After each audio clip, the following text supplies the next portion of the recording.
vel khalle unna hianin Keni Krista nunna vanga tuar chin tu den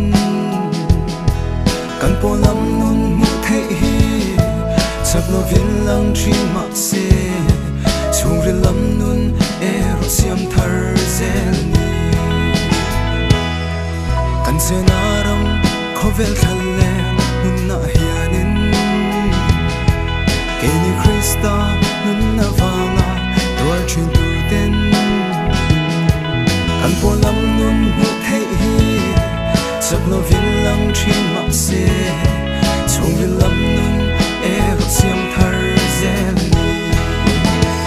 Vana ta kan ngom na tur sin kwa sa panin he mi in na hian tum tum chi he ni he om na am te ri purin kan run tak nyo si chi na te ya kan lo vi rin na in kan kal zak si thi thei hin na lem zo a om thei na ta na min wat say tu chu ama ni choi moi lo na ming soi chet le ming soi that tin ti der tu ang mai mi dikta ni chung zelin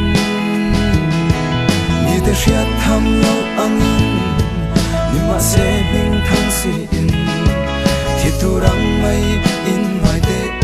kan si Vana ta kan nam na tur sin kwa sa vangin he mi in na hian kan thum chi he ni he om na am te ri phurin kan lu tak meu si chi na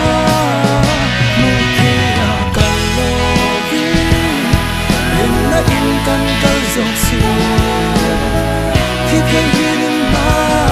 lem zo a